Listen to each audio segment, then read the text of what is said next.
പിടി. ഓ വാ അളിയ. തുടക്കമല്ലേ, നടപ്പ് കുറച്ച് പയ്യാക്കിയാലോ? സ്ലോ മോഷൻ ആണോ ഉദ്ദേശിച്ചത്? വാ, എല്ലാം ഒന്നേനെ. പെട്ടി ഇങ്ങോട്ട് എടുക്ക്. ഇത് സ്ലോ മോഷൻ അല്ലേ? ഓ, പെട്ടി മിസ്സാവരുത്. പിടിച്ചോ. നെഞ്ചും കൂടെ പൊളിഞ്ഞാൽ വാടാ.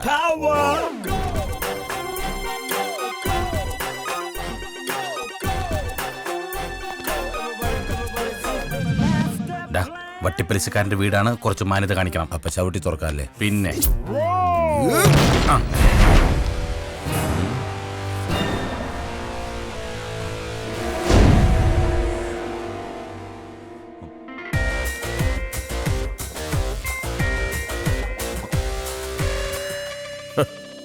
ഇങ്ങനെ ഒരു വരവ് നീ ഒരിക്കലും പ്രതീക്ഷിച്ചില്ല അല്ലേ? ഒരാണും പെണ്ണ് സംസാരിക്കുന്നതിനിടയ്ക്ക് കയറി ഡോയ് കൂയിന്നൊന്നും ഒച്ചുണ്ടാക്കരുത്. Boss continue. Thank you. ഞാൻ നിനക്ക് കാശ് തരാനുണ്ടെന്ന് കരുതി എന്റെ ഓഫീസിൽ കയറി എന്ത് തോന്നിവാസവും കാണിക്കും അല്ലടാ? അല്ല സുധീന്ദ്ര, ഏത് പോലീസുകാരനും ഒരു അബദ്ധം പറ്റത്തില്ലേ? വട്ടിപ്പലിശക്കാരനൊക്കെ എന്ന് മുതലാടാ പോലീസുകാരനായത്? ഞാനൊരു ഉപമ പറഞ്ഞല്ലേ?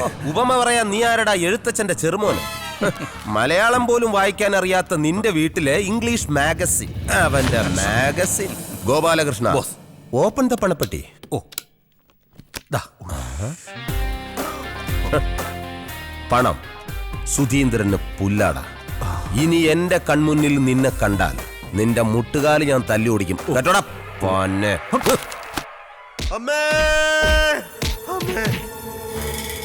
ഉറക്കത്തി നീ എന്തൊക്കെയാടാ ഈ കാണിച്ചു കൂട്ടുന്നേ? അതമ്മേ, ഞാൻ ചെറുതായിട്ടൊരു സ്വപ്നം കണ്ടതായിരുന്നു.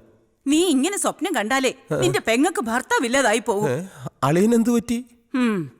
ദാ നോക്ക്. അളിയൻ ഇന്നലെ എന്റെ അടുത്താണോ കിടന്നത്? ഞാൻ ഉറക്കത്തിലായിരുന്നു അളിയ. ശരിക്കും എന്താ പറ്റിയത്? എന്താ പറ്റിയതോ? ഇടിയും തന്ന് മുഖത്ത് ചൂട് ചായ ഒഴിച്ചിട്ട്. അത് സ്വപ്നത്തിൽ സംഭവിച്ചതാ. പക്ഷേ അളിയനൊന്ന് ഉറക്ക കരഞ്ഞിരുന്നെങ്കിൽ, ഒന്നൊച്ച വച്ചിരുന്നെങ്കിൽ ഞാൻ ഉണർന്നേനെ അളിയ, ഞാൻ ഉണർന്നേനെ. അമ്മ വരാൻ ഒരു 2 മിനിറ്റ് വൈകിയിരുന്നെങ്കിൽ ഞാൻ ഒരിക്കലും ഉണരില്ലായിരുന്നു. അത് പോട്ടെ, അളിയൻ എന്ത് സ്വപ്ന കണ്ടത്? ഞാൻ എന്റെ കടബാധ്യത മുഴുവൻ തീർക്കുന്ന സ്വപ്ന കണ്ടത്. അല്ലാതെ എന്നെ തീർക്കുന്ന സ്വപ്നമല്ലല്ലോ അളിയ.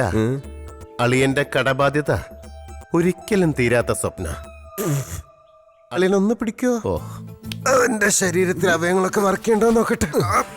ദേഹം മുഴുവൻ പൊള്ളിയാൻ തോന്നുന്നു. ചൂട് ചായ മുഖത്തൊഴിച്ച്. ഒരു കണക്കിന് അളിയൻ ഭാഗ്യവാനാ. ഞാൻ ഇന്നലെ കണ്ട സ്വപ്നം എന്താണെന്നറിയോ? എന്താ അളിയ? അളിയന്റെ മുഖത്ത് ആസിഡ് ഒഴിച്ച് ഈ വീടിന് ഞാൻ തീയിടുന്നതായിട്ടാ.